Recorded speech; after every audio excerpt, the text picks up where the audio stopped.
আসসালামু আলাইকুম। আজকের এই বিশেষ আপডেটে জানাবো বঙ্গোপসাগরের সর্বশেষ আবহাওয়া পরিস্থিতি এবং জিএফএস মডেল অনুযায়ী ঘূর্ণিঝড়ের সম্ভাব্য গতিপথ, শক্তি এবং বাংলাদেশের ওপর সম্ভাব্য প্রভাব। আপনারা মনোযোগ দিয়ে শুনুন, কারণ এই ঘূর্ণিঝড়ের আপডেটটি আজকের অন্যতম গুরুত্বপূর্ণ খবর। বর্তমান সময় জিএফএস গ্লোবাল ফোকাস্ট সিস্টেম মডেলের সর্বশেষ ডেটা অনুযায়ী দেখা যাচ্ছে বঙ্গোপসাগরের দক্ষিণ পূর্ব অংশে একটি সক্রিয় নিম্নচাপীয় বলয় তৈরি হচ্ছে।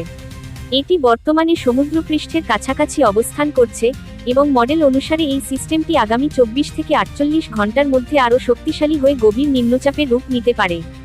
এর পরবর্তী ধাপে, যদি সাগরের উষ্ণতা, বাতাসের দিক এবং আর্দ্রতা একইভাবে সহায়ক থাকে, তাহলে এটি ঘূর্ণিঝড়ে রূপ নেওয়ার প্রবল সম্ভাবনা রয়েছে। জিএফএস মডেল অনুযায়ী এই সিস্টেমটির গতিপথ আপাতত উত্তর-উত্তর-পশ্চিম দিকে, অর্থাৎ এটি ধীরে ধীরে ভারতের পূর্ব উপকূল ও বাংলাদেশের দক্ষিণাঞ্চলের দিকে অগ্রসর হতে পারে। তবে এখনই চূড়ান্ত ল্যান্ডফল বা আঘাতের জায়গা নির্ধারণ করা সম্ভব নয়, কারণ ঘূর্ণিঝড়ের গতিপথ প্রতিটি আপডেটে কিছুটা পরিবর্তিত হতে পারে। তবুও আজকের মডেল অনুযায়ী ইঙ্গিত পাওয়া যাচ্ছে, যদি এটি ঘূর্ণিঝড়ে পরিণত হয়, তাহলে বাংলাদেশের খুলনা, বরিশাল ও চট্টগ্রাম অঞ্চলের উপকূলে এর প্রভাব পড়তে পারে। সমুদ্রের পৃষ্ঠের তাপমাত্রা এখন প্রায় 30 ডিগ্রি সেলসিয়াসের কাছাকাছি, যা ঘূর্ণিঝড় সৃষ্টির জন্য আদর্শ অবস্থা তৈরি করছে।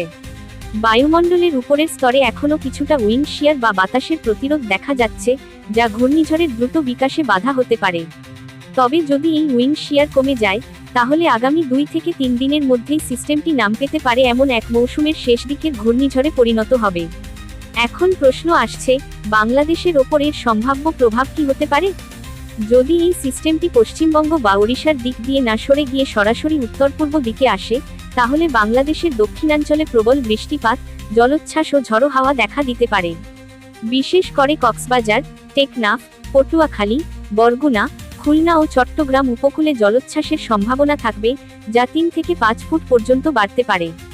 এছাড়া দেশের অভ্যন্তরভাগেও বৃষ্টি বাড়তে পারে এবং রাজধানী ঢাকা সহ উত্তর ও মধ্যাঞ্চলে মেঘলা আকাশ ও বজ্রসহ বৃষ্টিপাতের প্রবণতা দেখা যাবে। এই মুহূর্তে বাংলাদেশের আবহাওয়া অধিদপ্তর এখনও ঘূর্ণিঝড় সতর্ক ঘোষণা করেনি, কিন্তু সতর্ক নজরদারি শুরু হয়েছে। নৌবাহিনী ও উপকূলীয় কর্তৃপক্ষ ইতিমধ্যে সম্ভাব্য দুর্যোগ ব্যবস্থাপনা পরিকল্পনা প্রস্তুত রাখছে। সাগরে যেসব মাছ ধরার ট্রলার ও জাহাজ রয়েছে, তাদের সবাইকে এখনই নিরাপদ আশ্রয়ে ফেরার নির্দেশ দেওয়া হয়েছে। এখন যদি আপনি উপকূলীয় এলাকার বাসিন্দা হন, তাহলে এই কয়েকটি পরামর্শ মেনে চলুন।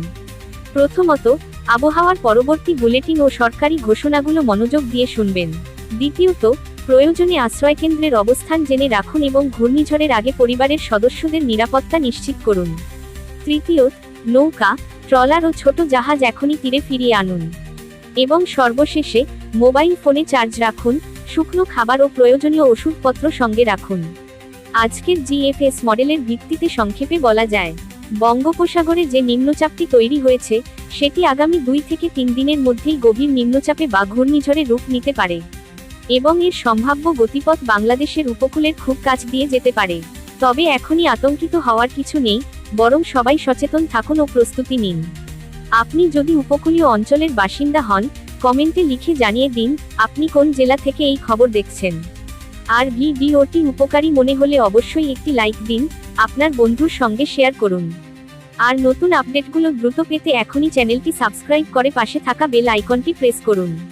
পরবর্তী আপডেটে জানাবো ঘূর্ণিঝড়টি ঠিক কোন দিকে ঘুরছে এবং এর নাম কি হতে পারে।